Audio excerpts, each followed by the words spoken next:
को आश्वस्त करना चाहता हूं और उन बच्चों को आश्वस्त करना चाहता हूं कि इस बार जब हम लोगों ने प्रिंटिंग कराई, प्रत्येक प्रश्न पत्र की डिजिटल कोडिंग की गई है।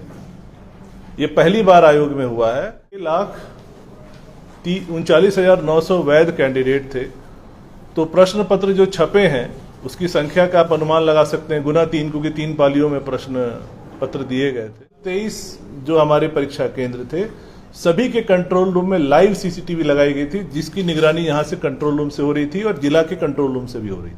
के लिए है, पर इन दोनों का मिलान होने का कोई ऐसी आवश्यकता नहीं, उससे उनके इवैल्यूएशन पे कोई फर्क नहीं पड़ता। ये हमारी जानकारी के लिए, हमारे इंटेलिजेंस के लिए कि कल को कोई कदाचार होगा तो हम अपने लॉग ट्रेल से मिला लेंगे कि इसमें कोई गड़बड़ी हुई है। उसका आपस में मिलना कोई आवश्यक नहीं है, उसके लिए उनको कोई डरने और संदेह की बात नहीं है। OMR में जो एक सीरियल नंबर प्रिंट होता है और क्वेश्चन बुकलेट में एक सीरियल नंबर प्रिंट होता है, वो मैच नहीं कर रहा है, इसलिए उन्हें शंका था कि कुछ गड़बड़ी है, वो एग्जाम नहीं देना चाहेंगे। इस परीक्षा में कुल 6,39,900 वैध आवेदन प्राप्त हुए थे। दिनांक 21 और 22 को 3-3 पालियों में परीक्षा का आयोजन किया गया, जिसमें कुल उपस्थिति 3,04,769 रही। झारखंड के सभी 24 जिलों में कुल 823 परीक्षा केंद्रों पर ये परीक्षा आयोजित की गई। इन 823 परीक्षा केंद्रों में कुल 10,917 परीक्षा कक्ष थे, जहां पे परीक्षार्थी बैठे और एग्जाम दिए। उन परीक्षा कक्षों के लिए कुल 26,671 वीक्षक नियुक्त किए गए और जिला प्रशासन के द्वारा 824 स्टैटिक दंडाधिकारी, 857 परीक्षा ऑब्जर्वर और 415 गश्ती दल दंडाधिकारी प्रतिनियुक्त किए गए। प्रत्येक जिले में एक नोडल पदाधिकारी और बजगीरी प्रभारी भी नियुक्त किए गए। पुरानी परीक्षाओं में जो समस्याएं आई थी उस सबको ध्यान में रखते हुए आयोग ने काफी इस पर विचार किया, मंथन किया और एक SOP तैयार किया। ये एग्जाम को कंडक्ट कराया गया। आप सभी को बता दें कि जो प्रश्न पत्र प्राप्त हुए थे, प्रश्न पत्र कई चरणों में सील किए गए थे। सबसे पहले प्रश्न पत्र जहां वो प्रिंट हुए वहीं पर उस पर एक पेपर सील लगा, जिससे कि प्रश्न पत्र को खोलने के पहले उस सील को तोड़ना है। फिर 12-12 प्रश्न पत्रों का गुच्छा बना करके, ग्रुप बना करके उसको एक टैंपर एविडेंट एनवेलप में सील किया गया। इसके पश्चात केंद्रवार, पालीवार उन सभी इन्वेलप्स को एक मेटल ट्रंक में रख करके डबल लॉक में सील किया गया। उन दोनों लॉक को फिर पुनः सील किया गया। उसके पश्चात उसके ऊपर एक टेप से पुनः सीलिंग की गई और सभी ट्रंक की जो चाबियां हैं वो एक अलग अलग इन्वेलप में सील करके एक अलग की ट्रंक में रखी गई, जिसकी नंबर लॉक बेस्ड की थी। ये सभी ट्रंक जो ये प्रश्न पत्र थे, ये सभी सील्ड कंटेनर्स में प्रत्येक जिला के स्ट्रांग रूम में मंगवाए गए थे और उन सभी के ऊपर GPS लॉक लगा हुआ था कि अगर वो कंटेनर कहीं भी खुलेगा तो कहाँ खुला, कब खुला, उसकी पूरी जानकारी एजेंसी को मिल जाएगी और बाद में जब भी आयोग चाहे वो उसे प्राप्त कर सकता है। जैसे ही ये ट्रंक जो है स्ट्रांग रूम में प्राप्त हुए, वहां पर पहले से स्ट्रांग रूम रेडी थे, सभी जगह लाइव CCTV कैमरा लगाए गए थे और प्रत्येक स्ट्रांग रूम के लिए एक स्ट्रांग रूम दंडाधिकारी नियुक्त किया गया था जिला के द्वारा। उस कंटेनर को मजिस्ट्रेट के सामने खोला गया और सारे ट्रंक्स को निकाल करके स्ट्रांग रूम में रखा गया। पूरी की वीडियोग्राफी संबंधित मजिस्ट्रेट के द्वारा की गई और उसको बारी बारी वो ईमेल करते गए एग्जाम कंट्रोलर को आयोग में। और उसके बाद जैसे इलेक्शन में EVM सील होता है, वैसे ये सारे मेटल ट्रंक्स को स्ट्रांग रूम में सील कर दिया गया और लाइव CCTV में लगातार वो ट्रिपल निगरानी में था। एजेंसी की भी निगरानी में था, जिला प्रशासन के भी निगरानी में था और यहाँ हमारा कमांड एंड कंट्रोल सेंटर था, यहाँ से भी हम लाइव इसको निगरानी कर रहे थे। परीक्षा के दिन स्ट्रांग रूम एक नियत समय पर खोला गया, मजिस्ट्रेट के सामने, नोडल पदाधिकारी के सामने। सारे पेट्रोलिंग मजिस्ट्रेट वहां आए इसके पश्चात सुबह में ही जो हमारा बॉक्स था जिसमें चाबियां रखी हुई थी, जिस पर नंबर लॉक लगा हुआ था, उसका कोड सुबह में 6 बजे एग्जाम कंट्रोलर के द्वारा सभी नोडल पदाधिकारी को दिया गया। तब सुबह 6 बजे वो सारे की बॉक्स खुले और वो चाबियां निकाल करके ट्रंक के साथ पेट्रोलिंग मजिस्ट्रेट को दिया गया सेंटर पे पहुंचाने के लिए। ट्रंक यहां नहीं खोलना था, ये स्पष्ट उनको निर्देश दिया गया था और चाबियां भी सील्ड अवस्था में थी। इसके पश्चात पेट्रोलिंग मजिस्ट्रेट उस ट्रंक को सेंटर सुपरिटेंडेंट के यहाँ जाकर के उनको सुपुर्द किए चाबियों के सील्ड एनवेलप के साथ। वहां पर भी स्ट्रिक्ट इंस्ट्रक्शन था कि ये मेटल ट्रंक कब और कैसे खुलेंगे।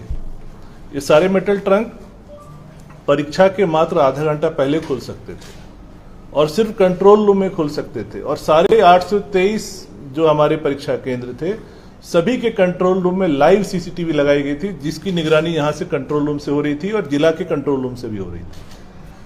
कंट्रोल रूम में केंद्राधीक्षक, स्टैटिक मजिस्ट्रेट, ऑब्जर्वर और सभी वीक्षक की उपस्थिति में उस ट्रंक को खोलना है। उसके बाद उसके अंदर से सील्ड लिफाफे निकलेंगे। सील्ड लिफाफे सभी वीक्षकों को उनके क्लासरूम वाइज कक्षवार उनको दिया जाएगा और वो स्वयं उसको लेकर जाएंगे। किसी भी प्यून को अलाउड नहीं किया गया था।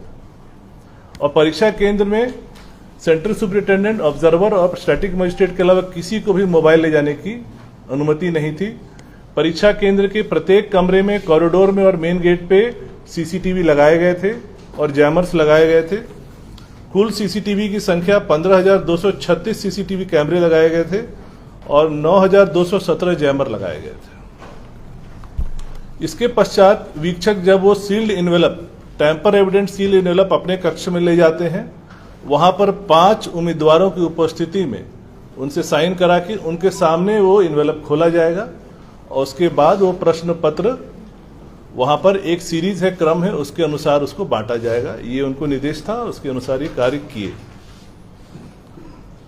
इसके पश्चात परीक्षा समाप्त होने के बाद उसको निर्देश दिया गया था कि वापस वो कंट्रोल रूम में लाएंगे। कंट्रोल रूम में पुनः वो इन्वेलप में सील होगा और वो पुनः फिर एक ट्रंक में वापस सील हो जाएगा और वो सील्ड ट्रंक की अवस्था में वो आयोग में कल और परसों प्राप्त कर लिया गया है। और वो सारे सील्ड ट्रंक जिसमें कि कैंडिडेट्स के अटेंडेंस शीट और ओएमआर जिसमें उन्होंने अपने उत्तर को भरा है, वो अब हमारे पास प्राप्त हो चुका है। कल से उसको स्कैनर लगा करके हम लोग सीसीटीवी की निगरानी में और मजिस्ट्रेट की निगरानी में उसका इवैल्यूएशन की कार्रवाई शुरू करेंगे। ये थी परीक्षा के बारे में एक ब्रीफ। इसके अतिरिक्त बता दें कि परीक्षा के जो चैलेंज आपसे समझ सकते हैं कि 6,39,900 वैध कैंडिडेट थे, तो प्रश्न पत्र जो छपे हैं उसकी संख्या का आप अनुमान लगा सकते हैं, गुना 3, क्योंकि 3 पालियों में प्रश्न पत्र दिए गए थे। कुल 20 लाख प्रश्न पत्र छपे थे और प्रत्येक प्रश्न पत्र में 10 पन्ने थे। कुल 2 करोड़ पन्नों की छपाई हुई थी और ये पूरा सिक्योरिटी प्रेस में एक सीमित अवधि में किया गया है। और कहाँ हुआ, किसने किया, ये पूरा सीक्रेट है। इसके अतिरिक्त कुछ भ्रांतियां हैं जो बच्चों के द्वारा आयोग के समक्ष लाई गई। जैसे एक शिकायत आई, कुछ बच्चों ने कहा कि जो ओएमआर में जो एक सीरियल नंबर प्रिंट होता है और क्वेश्चन बुकलेट में एक सीरियल नंबर प्रिंट होता है, वो मैच नहीं कर रहा है, इसलिए उन्हें शंका था कि कुछ गड़बड़ी है, वो एग्जाम नहीं देना चाहते हैं। उन सबको स्पष्ट किया गया कि ओएमआर पे जो सीरियल नंबर होता है और बुकलेट पे जो सीरियल नंबर होता है, वो सीरियल नंबर हम लोग इसलिए प्रिंट करते हैं ताकि हमें पूरे प्रिंटेड मटेरियल का लॉग ट्रेल हमारे पास हो, एक ऑडिट पर्पस के लिए, कि किस सीरियल नंबर से किस सीरियल नंबर ओएमआर किस जिले के किस सेंटर के किस कक्षा में गया है, या किस सीरियल नंबर का बुकलेट किस जिले के किस सेंटर के किस कक्षा में गया। ये हमारे ऑडिट ट्रेल के लिए है, पर इन दोनों का मिलान होने का कोई ऐसी आवश्यकता नहीं, उससे उनके इवैल्यूएशन पे कोई फर्क नहीं पड़ता है। ये हमारी जानकारी के लिए, हमारे इंटेलिजेंस के लिए कि कल को कोई कदाचार होगा तो हम अपने लॉग ट्रेल से मिला लेंगे कि इसमें कोई गड़बड़ी हुई है। उसका आपस में मिलना कोई आवश्यक नहीं है, उसके लिए उनको कोई डरने और संदेह की बात नहीं है। उन्होंने अपने OMR में जो रोल नंबर, जो बुकलेट संख्या, जो सीरीज डाली है, जो सब्जेक्ट कोड डाला है, उसी के अनुसार इवैल्यूएशन होगा। इसके पश्चात हमारे पास ये भी व्यवस्था है, अभी कुछ बच्चों के हमारे पास आवेदन आ रहे हैं कि हमने सीरियल नंबर जो है बी की जगह सी भर दिया गलती से, या हमने रोल नंबर भरने में एक बबल हमारा छूट गया, या सब्जेक्ट कोड हमने 01 की जगह 03 भर दिया, तो कृपया इसका ध्यान रखें। तो ये मैं आप सबको आश्वस्त करना चाहता हूं और उन बच्चों को आश्वस्त करना चाहता हूं कि इस बार जब हम लोगों ने प्रिंटिंग कराई, प्रत्येक प्रश्न पत्र की डिजिटल कोडिंग की गई है। ये पहली बार आयोग में हुआ है। हर प्रश्न पत्र पर एक QR कोड है।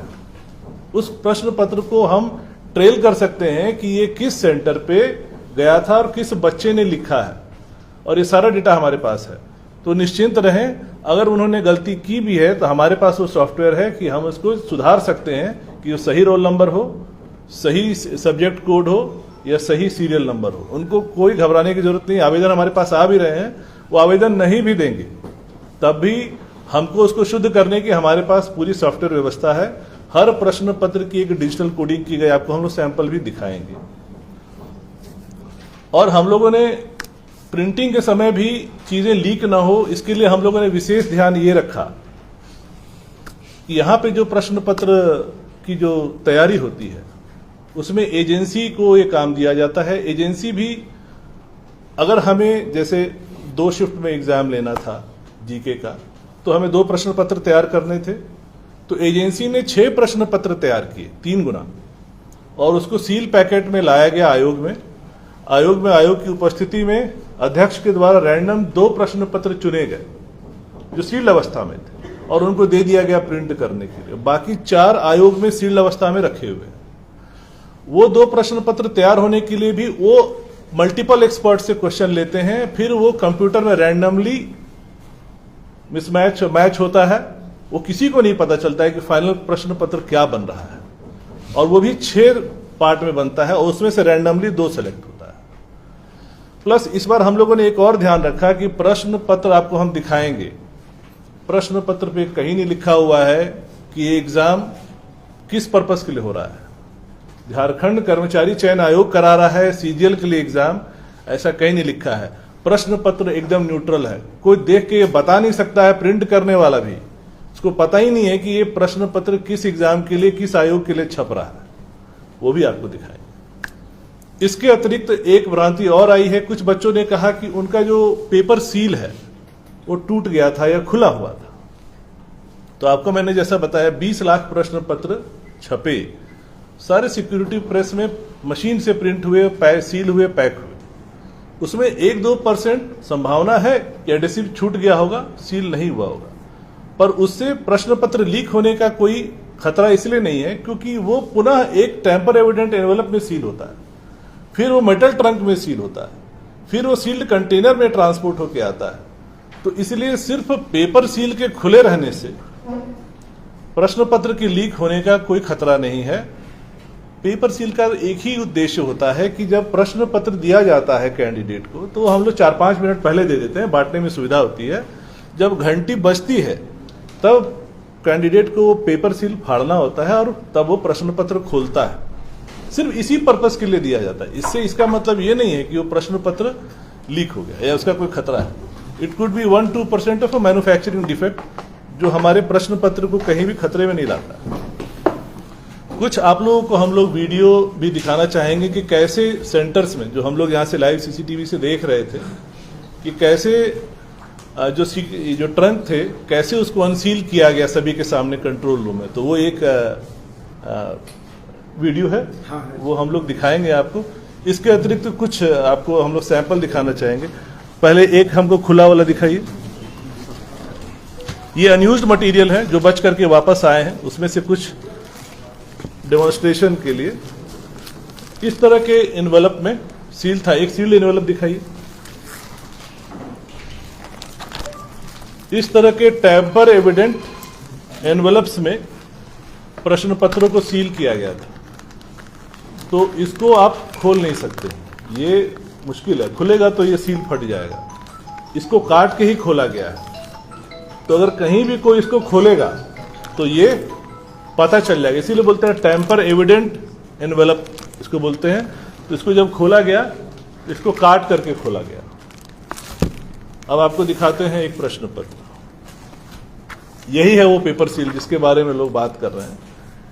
ये एक छोटा सा पेपर सील होता है। इसका उद्देश्य होता है कि कैंडिडेट घंटी बजने के बाद इसको खोले, पर इसके ऊपर भी कई लेयर ऑफ सीलिंग है। यही है वो पेपर सील जिसकी इतनी चर्चा चल रही है। ठीक है, इसको खोलेंगे तब वो अंदर के प्रश्नों को पढ़ सकते हैं। इतना ही इसका पर्पस है। बाकी आप देख रहे हैं कि सारे टेम्पर एविडेंट एनवेलप्स में सील किए गए हैं। और किस तरह से चाबियों के लिए हम लोगों ने एक मेटल बॉक्स विथ ये सिस्टम किया था। इसके अंदर चाबियां सील्ड अवस्था में ऐसे एनवेलप्स में पैक की गई थी जिसको काट करके खोला गया था। और ये एक नंबर लॉक सिस्टम है। तो सुबह 6 बजे कोड दिया गया, तब वो खुला और ये चाबियां बटी। अब अनसीलिंग वाला वीडियो कहाँ दिखाएंगे इसको? उस तरफ है। ठीक, हाँ। और कुछ और प्रश्न है तो आप लोग पूछ सकते हैं। हाँ, स्टूडेंट कह रहे हैं कि सेंट्रल जेएसएससी के 2 साल के क्वेश्चन इसमें से मैथ और रीजनिंग के ज्यादातर सवाल मिले, 20 में से 16 मिल गए। आपका जो आयोग का जो एक्सप्रेशन ऑफ इंटरेस्ट है उसमें है कि अगर किसी भी परीक्षा से प्रश्न पत्र मिल जाते हैं तो वो पेपर कैंसिल हो जाएगा, और आयोग ने कॉलेज ऐसा किया नहीं। देखिए, पहली बात है कि आप भी परीक्षार्थी रहे हैं और हम भी परीक्षार्थी रहे हैं। हमेशा ये संभावना रहती है कि इस साल के प्रश्न पत्र में पिछले सालों के कई प्रश्न पत्र आएंगे। हमने 10th बोर्ड एग्जाम भी दिया है, जेई भी दिया है, यूपीएससी भी दिया है। क्योंकि क्वेश्चंस की संख्या सीमित है और कई एग्जाम्स होते हैं, तो लोग उन्हीं क्वेश्चनों को चलाते हैं। रैंडमली कभी भी रिपीट हो सकता है। और आपको जैसा मैंने बताया कि प्रश्न पत्र पूरी रैंडम व्यवस्था से किए गए। इत्तेफाक हो सकता है कुछ क्वेश्चन रिपीट हो गए, पर इससे क्या लीक होने का प्रमाण मिलता है? मेरा प्रश्न आपसे ये है। नहीं, मेरा जवाब ये है, क्या ये सेटिंग का एक प्रावधान नहीं हो सकता? तो ये तो आशंका है। आशंका पर तो हमको प्रमाण दीजिएगा तो हम जांच करेंगे, लेकिन रैंडमली रिपीट होने की संभावना रहती है। 32 मिल जाना ये तो रैंडम है। अगर 21 तारीख का प्रश्न पत्र देखिए, वो भी रैंडमली सेलेक्ट किया गया, उसमें नहीं मिला। हमारे पास 4 प्रश्न पत्र सील अवस्था में और है, उनको देखेंगे, हो सकता है नहीं मिलेगा। तो रैंडमली सेलेक्ट किया गया है। कोई रिपीट हो सकता है, कोई रिपीट नहीं हो सकता। सर, जब हमने ग्राउंड रिपोर्टिंग करी तो स्टेशन पे जब बच्चे से हमने बात किया तो उसने कहा कि ग्राम में दाखिल होने के ठीक पहले यानी 6:43 पे उसके पास मैसेज आता है और कहता है कि क्वेश्चन नंबर फलाना फलाना कि अगर आंसर ये होगा, 3 क्वेश्चन लगातार उसने एविडेंस में दिखाया कि अगर इस तरह के होंगे और अगर टैली होता है तो क्वेश्चन सेटिंग हो चुकी है, कुछ न कुछ भीतर से कुछ न कुछ। तो हमें प्रमाण दिया जाए, हम लोग जांच करने के लिए तैयार हैं। हमारे पास कोई प्रमाण लेकर के आएगा, निश्चित रूप से आयोग इसकी जांच करेगा। बापू वाटिका में प्रेस कॉन्फ्रेंस बुलाई गई थी, वहाँ पे सबूत उन लोगों ने रखे, उन छात्रों ने रखे। नहीं तो आयोग के समक्ष लाए ना, हम तो स्वागत करते हैं। कई छात्रों ने ये भी आरोप लगाया कि उनके बगल में जो छात्र बैठे थे वो आंसर शीट ब्लैंक बिल्कुल छोड़ के आए। तो उसका उपाय ये है कि अगर कोई ओएमआर ब्लैंक छोड़ रहा है तो उसका उपाय यही होगा कि जब यहाँ इवैल्यूएशन होगा तो कोई उसका व्यक्ति जो है जाकर के ओएमआर को ब्लैक कर देगा। ये हो सकता है। अभी तो पूरा सील्ड एनवेलप और ट्रंक में आया हुआ है, सब यहीं पे रखा हुआ है, सब सील्ड है। तो आपको ये बता दें कि जो हमारी स्कैनिंग होगी, स्कैनिंग के लिए सीसीटीवी कैमरे लगाए गए हैं। एजेंसी तो जो करेगी ही करेगी, हमारा एक एक मजिस्ट्रेट हर स्कैनर पे रहेगा और वो एक पर्टिकुलर कमरे में होगा जिसके बाहर हमारे सिक्योरिटी गार्ड ये चेक करेंगे कि कोई भी व्यक्ति मोबाइल या कलम या पेंसिल अंदर लेके नहीं जा रहा है। उसको रैदर हम लोग अलाउ करेंगे वो टी शर्ट पहन के आएगा, कोई पॉकेट नहीं होना चाहिए उसके पास और बिल्कुल खाली हाथ अंदर जाएगा। तो जब ये होगा तो अगर किसी ने ओएमआर छोड़ा भी है उस उम्मीद पर कि शायद कहीं सेटिंग होगी तो उसका ओएमआर खाली ही रह जाएगा। क्वेश्चन पेपर अगर सील्ड नहीं रहता है तो अभ्यर्थी जो आरोप लगा रहे हैं उनका क्वेश्चन पेपर सील नहीं था, तो ये भी तो एक खतरा है पेपर लीक अगर हो। वही तो मैं आपको समझा रहे थे कि वो उसका सील होने का खतरा नहीं है, वो एक मैन्युफैक्चरिंग डिफेक्ट है। जब आप 20 लाख प्रश्न पत्र छाप रहे हैं तो 1-2% में हो सकता है कि एडेसिव ठीक से नहीं लगा हो, खुला रह गया हो, लेकिन उससे लीक होने का खतरा कैसे? वो तो हमारे सील्ड एनवेलप में है, सील्ड ट्रंक में है। इतनी सिक्योरिटी आप बता रहे हैं, उसके बाद भी इस तरह के आरोप आना क्या सीजीएल के जो एग्जाम हुआ है उसके व्यवस्था पर भी सवाल खड़ा नहीं करता है सर? देखिए, आरोप लगाने वाले अगर कोई प्रमाण देंगे तो हम आरोप को गंभीरता से लेंगे, अगर प्रमाण नहीं देंगे तो हम समझेंगे कि षड्यंत्र है। सर वो अगर तो इशू ये है कि क्लैरिटी हमको प्रमाण के साथ आइए, बिल्कुल हम लोग जांच के लिए तैयार। अगर होगा गलत तो आयोग ही सबसे पहले उसको रद्द करेगा, पहले भी आयोग नहीं रद्द किया है। यही तो सवाल जो बच्चे उठा रहे हैं कि OMR शीट खाली रह गया, सील टूटा हुआ मिला। OMR शीट खाली रह गया, उसका जवाब हमने आपको दे दिया। सील टूटा हुआ उसका भी आपको हमने जवाब दे दिया। आप संतुष्ट हुए जवाब से?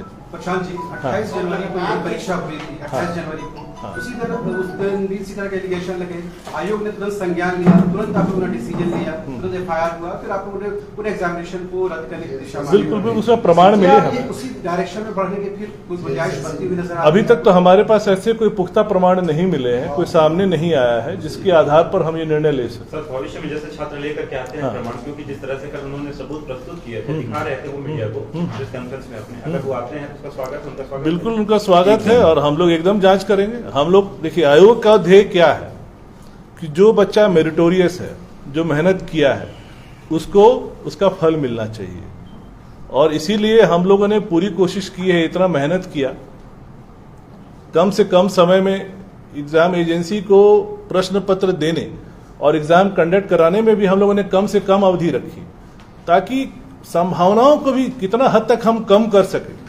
हर तरफ से हम लोगों ने कोशिश किया कि कहीं लीक ना हो, लेकिन इसके बावजूद भी अगर कोई लीक का प्रमाण लेके आता है और जांच में वो सही पाया जाता है तो निश्चित रूप से हम लोग अग्रतर कार्रवाई करेंगे उस पर। अच्छा, परीक्षा के दौरान इंटरनेट सेवा बाधित रही, आसानी हुआ परीक्षा लेने में आप लोगों को, कुछ फायदा आप लोगों को नजर आया? देखिए, इंटरनेट के विषय जो है अभी चूंकि हाईकोर्ट में सब जुडिस है, तो इस पर मेरा कोई भी कमेंट करना अभी उचित नहीं होगा। लेकिन आपको ये जरूर बता दें कि हाल ही में 15 सितंबर को आसाम में भी तृतीय वर्ग की परीक्षा हुई थी और वहां असम गवर्नमेंट ने भी मोबाइल इंटरनेट बंद किया और उनको इसका फायदा मिला। इसीलिए हम लोगों ने ये प्रयास किया। इसके आगे हम कुछ नहीं बोलेंगे क्योंकि मामला सब जुडिस है। कथित तौर पर पेपर लीक की बात है, तब तक क्या इवैल्यूएशन को होल्ड में रखेंगे या आपका प्रोसेस कंटिन्यू चलेगा? देखिए, कथित तौर पे नहीं, अगर हमारे पास कोई पुख्ता सबूत लेके आएगा और जांच में हमें लगेगा कि प्राइमा फेसी कोई इशू है, तब निश्चित रूप से हम होल्ड पे रखेंगे।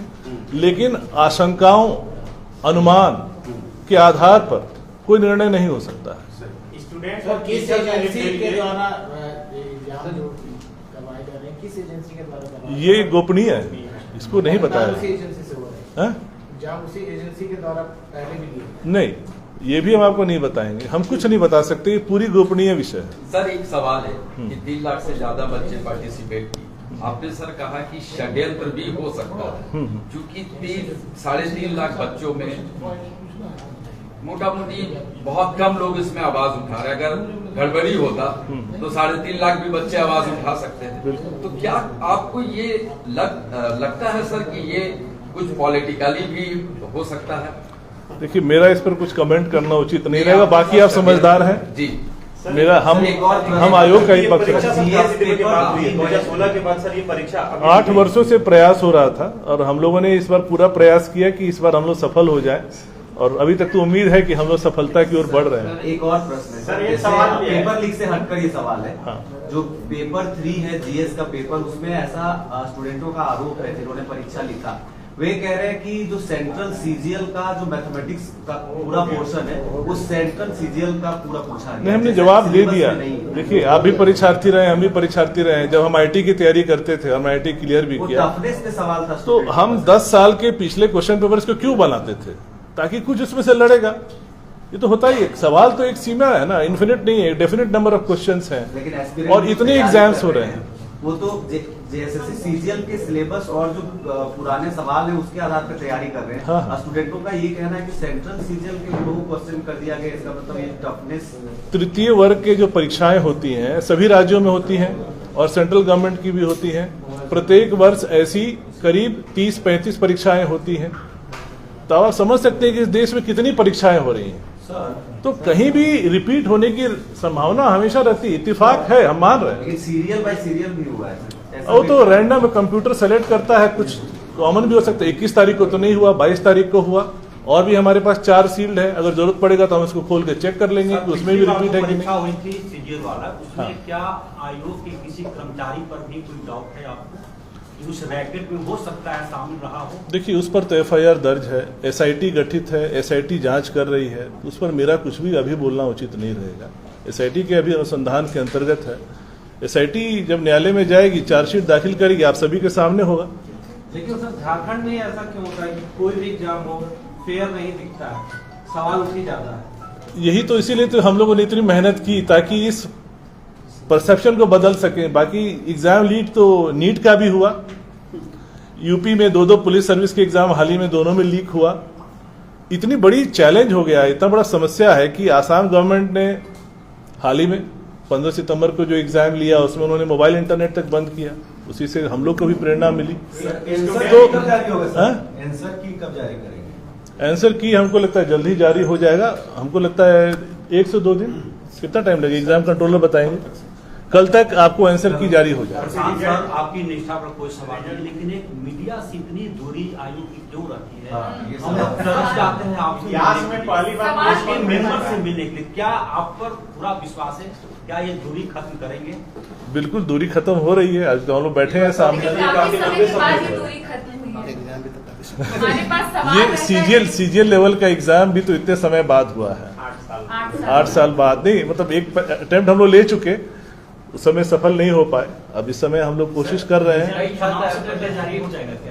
देखिए, इस पर हम कैसे कर सकते, चुनाव कब होगा ये मुझे नहीं पता। हम अपना प्रयास कर रहे हैं। लेकिन आपको ये बता दें कि मेरी सारी तैयारी हो चुकी है स्कैनिंग करने के लिए। पहले ये जो सीक्रेट मटेरियल होता था कैसे आता था आपको बता दें। पहले वो डिस्ट्रिक्ट स्ट्रांग रूम में जाता था, फिर वो रांची के स्ट्रांग रूम में जाता था, वहां पड़ा रहता था, फिर वो एजेंसी ले जाती थी, फिर स्कैन करती थी। हम लोग हर कदम पे एसओपी में ध्यान रखे हैं कि कहीं से भी कोई गुंजाइश नहीं छोड़े, क्योंकि हमारा जो वीकेस्ट लिंक होगा वो जो माफिया है वहीं अटैक करेगा। इसलिए कहीं कोई वीक लिंक हम लोग नहीं छोड़ रहे हैं। सारे प्रश्न जो ओएमआर शीट है वो सारे सील्ड अवस्था में लाए गए हैं ट्रंक में, और ये ऊपर अभी हमारे इसी कार्यालय के ऊपर 3रे तल पे रखे हुए हैं। और परसों से उसकी स्कैनिंग हम लोग शुरू करेंगे, और स्कैनिंग भी हम लोग लिमिटेड टाइम के लिए कर रहे हैं। ये नहीं कि दिन रात हो रहा है अंधाधुंध। एकदम टाइम सेट करके मजिस्ट्रेट लगा के सीसीटीवी कैमरा की निगरानी में, ताकि एक भी ओएमआर पे कोई गड़बड़ी होने की संभावना नहीं हो। सर आपको सीजीएल परीक्षा की बधाई, लेकिन कई अन्य विभागों ने वैकेंसी भेज रखा है, क्यों चुपचाप है आप? नगर पालिका का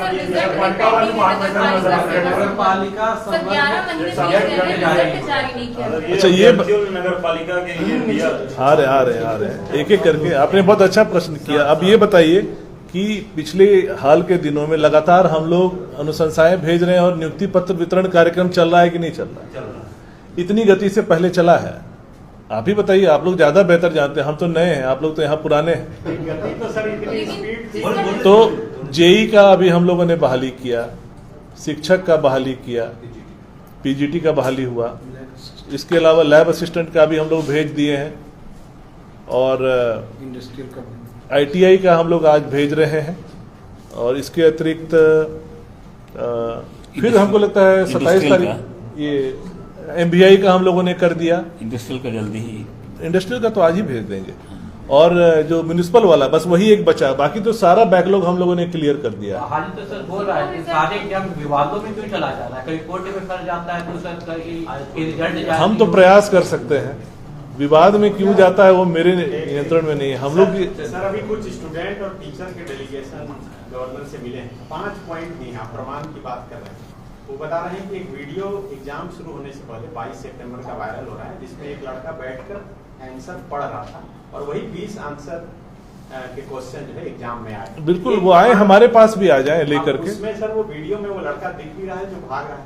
दूसरा प्रमाण ये कि एक और सेंटर पर एक स्टूडेंट बैठ के फोन से नोट कर रहा था, उसे फोन से कोई बता रहा था, जो लड़का सुना वो भी सामने है, तो ऐसे में पूछताछ हो सकती है। एक और पॉइंट है इसमें, ये हजारीबाग का एक सेंटर है, आज करेंगे। हर सेंटर पे हमारे मजिस्ट्रेट थे, सेंटर सुपरिटेंडेंट थे, सीसीटीवी है, जांच हो जाएगी। क्योंकि हम लोगों ने इतने ऑडिट ट्रेल्स बना के रखे हैं कि कहीं कोई गड़बड़ी करेगा तो पकड़ में आ जाएगा। क्योंकि जो बच्चा आप बता रहे हैं कि अगर चोरी कर रहा है, उसके आंसर शीट को देखने से ही पता चल रहा है। देखिए, ट्रेंड एनालिसिस से हम पता लगा लेंगे कि वो चोरी किया है या ईमानदारी से किया है ना। अगर चोरी किया होगा तो उसका एक एक सारा आंसर मिल रहा होगा। अगर वो ईमानदारी से किया होगा तो उसमें रैंडमनेस दिखेगा, वो तो ट्रेंड एनालिसिस करके हम निकाल लेंगे। आप हमको एग्जैक्ट उस बच्चे का जिस पर आरोप है उसका रोल नंबर दीजिए, हम लोग जांच कर लेंगे। सर अभी तक किसी भी अभ्यर्थी का कंप्लेन यहाँ पर नहीं आया है। अभी तक हमारे पास जो भी माहौल बनाया जा रहा है, राज्यपाल से भी मिल रहे हैं अभ्यर्थी, लेकिन आयोग के समक्ष नहीं आई। बिल्कुल, अभी तक सवाल है कि आप प्रेस कॉन्फ्रेंस बुला रहे हैं, हाँ। लेकिन अभी तक जो अभ्यर्थी इतने बड़े मात्रा में, वो भी हिम्मत नहीं कर पा रहे यहाँ तक आने की, इतने सबूत के साथ। आ जाए जी जी ठीक है। अभ्यर्थी तो हमारे यहाँ आते रहते हैं, जैसे आज भी नगर पालिका सेवा वाले बच्चे आए थे कि हमारा एग्जाम जल्दी रिजल्ट निकाल दीजिए, तो हम लोगों ने आश्वस्त किए हैं कि एकदम एडवांस चरण में है, जल्दी ही अब उनका भी रिजल्ट निकलेगा, क्योंकि हमारे पास मानव संसाधन सीमित है, इतने सारे एग्जाम्स हैं, तो एक एक करके ही हम उसको निकाल सकते हैं। उनको भी आश्वस्त किया गया है कि उनका भी निकलेगा। इसके अलावा तो हमारे संसाधन सीमित हैं, इतने सारे एग्जाम्स हैं, एक एक करके ही निकलेगा। सर पिछले दिनों टीचर्स रिजल्ट निकाला गया था शिक्षकों का, उसमें से एक अभ्यर्थी ऐसे थे जिन्हें मुख्यमंत्री के हाथ में नियुक्ति पत्र सौंपा गया, तो दिव्यांग थे, और फिर बताया गया कि टंकन मिस्टेक से उनका रिजल्ट पब्लिश हो गया। क्या ऐसा मतलब ह्यूमन एरर पॉसिबल है? पॉसिबल तो है, लेकिन इसका हमको एग्जैक्ट जानकारी नहीं है। लेकिन देखिए एरर, ह्यूमन एरर तो पॉसिबल है, तो आप भी समझ रहे हैं, हम भी समझ रहे हैं। लेकिन सीएम के हाथ से अगर आप किसी को फर्स्ट अपॉइंटमेंट दिलवा रहे हैं, तो अपॉइंटमेंट लेटर बनेगा तो किसी का भी अपॉइंटमेंट लेटर जो है माननीय मुख्यमंत्री के ये कर कमलों से वितरण हो रहा है। एक जो सवाल है, आयोग में जो मैन पावर है, खुद आप सेटिस्फाइड है और हैंड होनी चाहिए आपको? देखिए इधर हाल में हम लोग को ठीक ठाक मैन पावर मिला है, मानना पड़ेगा। हम लोगों ने अनुरोध किया है और सरकार ने हम लोगों को इधर हाल ही में, हमको लगता है करीब 15-20 के आसपास काफ़ी हम लोग को मैन पावर मिला है। लेकिन देखिए नया मैन पावर को सीखने में टाइम लगता है, आप समझ सकते हैं, ये बहुत टेक्निकल वर्क है। ये जो सामान्य सचिवालय में जब आप काम करते हैं तो इस काम से एकदम फाइल वर्क होता है। यहाँ तो टेक्निकल वर्क हमें ये देखना है कि जो चोरी करने वाला है, जो माफिया है, उससे कैसे हमें लोहा लेना है, ताकि उसको हम कोई वीक लिंक नहीं दें जहाँ से कि वो इस एग्जाम पर हावी हो सके, क्योंकि स्टेक्स आर वेरी हाई। अब तो YouTube में देखते ही होंगे, लोग तो चलाते हैं कि इतना रेट चल रहा है, इसका इतना रेट चल रहा है, उसका आप समझ सकते हैं मतलब कितना हाई स्टेक्स है इस एग्जाम में। कौन से स्केल से कौन से स्केल तक मतलब एग्जाम लेती है, या किस कैटेगरी से किस कैटेगरी तक एग्जाम लेती है? हम लोग तृतीय वर्ग और चतुर्थ वर्ग का एग्जाम यहाँ से होता है, और क्लास 2 का एग्जाम जो है JPSC लेती है। सर 2016 का जो मेरिट लिस्ट आप लोगों ने निकाला है इसमें दिया हुआ है डायरेक्ट रिक्रूटमेंट, तो वो लोग का रिक्रूटमेंट किया जाएगा? ये तो स्पेसिफिक है, आपको अलग से सेक्रेटरी साहब पूरा डिटेल दे देंगे।